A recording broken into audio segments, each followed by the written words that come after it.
Hi, Emily and Ellie and Carly.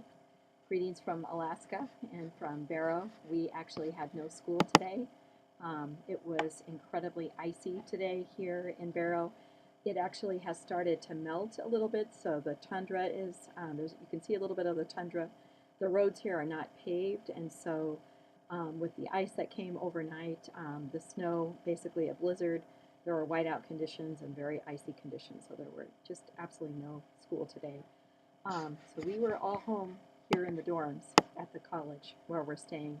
So it was great because I got to catch up on a lot of grading. I got to see your lesson, and I thought I would give a try just giving you some feedback this way.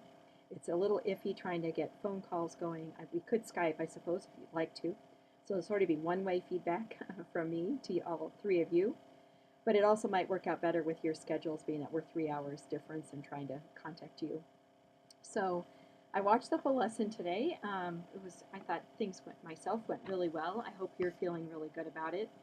And what I would like you to do, even though I'll continue talking, is what we did the last time that we met, that I asked you all to write down some things that went well and some things that you would like to work on.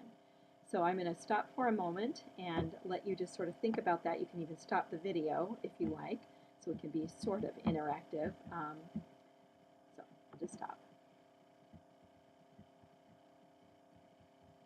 Okay. So I hope you will do those things. Like I've said before, I don't require you to do a formal observation, or sorry, a formal reflection on your lesson, because you're going to be looking at these videotapes, and I think that you'll see some things that you're going to be interested in learning more about your students as well. I really felt in the lesson that the three of you took turns. Um, each of you took the lead in different parts of the lesson, and I thought all of it was very well organized in terms of the materials. Of course, I completely love this lesson because it's how big is a foot and doing the bed. And then I really liked also what they were doing in terms of finding objects in the classroom to measure. And I thought the way that it was all done in terms of the difference between the actual and the estimate, I think was really a great application of arithmetic. Marilyn Burns would really, really like that. And I think overall she would have loved this whole entire lesson. So I really just think it was very engaging for the students. The students seemed also very engaged in it as well. Let's see, I'm going to look over my notes, so I'm not going to be looking at you necessarily all the time, and I will send you these notes. I'm also going to try to load this video onto YouTube so that you can see it. So for me, like I said, I think there was a lot of student engagement, especially in the last activity when the students are doing that measurement and they're working in groups and they're doing the estimates, and then the actuals. There were lots of smiles between the boys, especially that were in the video view right there. But I could hear just lots of good chatter around math and around measurement. So I thought that was really, really good. I also, with as far as the how big is a foot and doing the queen's bed, I could see Emily's group really well. They were in the view.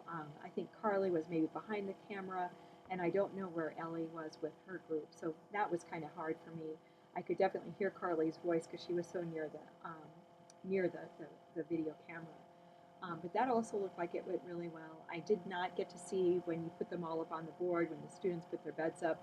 I know that you had the three colors of green, red, and blue, but I couldn't see those because they were behind the camera. But it sounded like you had a discussion with the students over all of that as well. And so I'm just again looking at my notes here.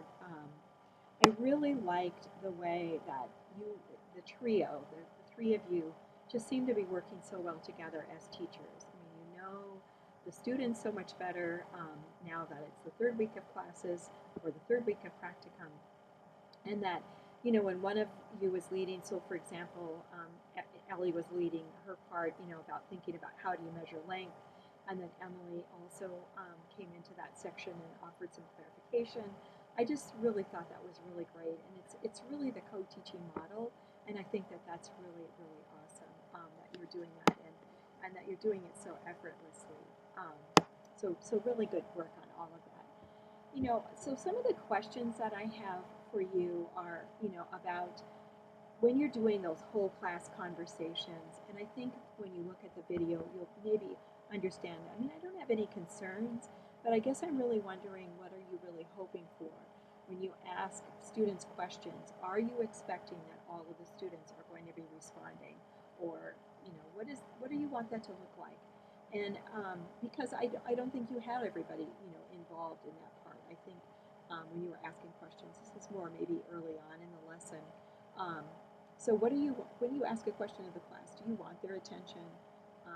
Do you want everyone's attention? And what are you hoping for? I mean, are you hoping all the hands shoot up, or are you just hoping to get a few? Are you waiting long enough? I mean, those are the kinds of things that I'm really wondering about. I just want you to really think about that when you're having these conversations with the class. Um, at the middle part of the lesson, I'll say, or maybe the middle of the first third, or the end of the first third, you really get into talking about standardized units and standardization and measurement. Really important concept in that book. How Big is a Foot, of course, really gets into that. But what I'd really like you to do when you look at this lesson over later is, who is doing the processing? Is it you that's doing the processing, or is it the students? So that's what I want you to think about. Who's processing? So when you're really looking at these big concepts, who's really doing the processing? So take a look at that, and I'd love to hear what you have to say when you look at that part of the video as well. I'm curious, I can only say what I saw when I was watching the video in terms of the students working together, in terms of their partners and their groupings. What do you think about that when they were doing the measurements? Were they really collaborative together? Do you think all of the groups were collaborative? I'd really just love your opinion on that. Garrett, I didn't have a seating chart. I actually have one. You made me one, but I didn't have it with me in Barrow. But I do now know who Garrett was, because he came up to the board, or to the smart board, a couple of times. And so, I know that he's also one of your focal students, and that he seems to do better in math than he does in reading. And he came up at least 2 times today in the lesson. And I guess what I'm wondering about is, what are you learning from him as he's come up to do those demonstrations? And what is the class learning from him? Because those are such public demonstrations when he comes up to the board and he shows the way that he did things. So I think that that's actually something for you to think about as well. And I wonder, in terms of the reading aspect of it, how you might be able to play into, it obviously seems like math is more one of his strengths, and how you can play into that for helping him in the reading aspects of it. But I just thought that was really terrific that he came up there. And then your lesson at the very end, when they were demonstrating, the way that they found, what they did and their solutions, I think there was some kind of a drill or something that happened, because all of a sudden the kids were just leaving and then they couldn't talk, and I'm not exactly sure what was happening. But what I guess I'm wondering about is, when you call kids up to the smart board, who are those kids that you're calling up to the smart board? So it's kind of going back to that other question I had about the whole class conversations. Are you thinking, randomly about students coming up? Are you intentional about students coming up? When you see a hand that maybe you don't see up very often, and that hand comes up for working on the smart board, do you call on that person? So just kind of overall thinking about, why do you choose the people that you do when you're having whole class conversations, or when students are coming up to the smart board? So just some things that I would like you to think about. And then the last thing, kind of revolves around classroom management. And at the beginning of the lesson, I think you had to work a little bit on that with the classroom management. And I like the way that you stopped them, and that's really what I wanted to say. I think this was Emily, that was her part of that lesson at that time. And Emily just sort of stopped what she was doing and reminded the students of, getting their attention and so on.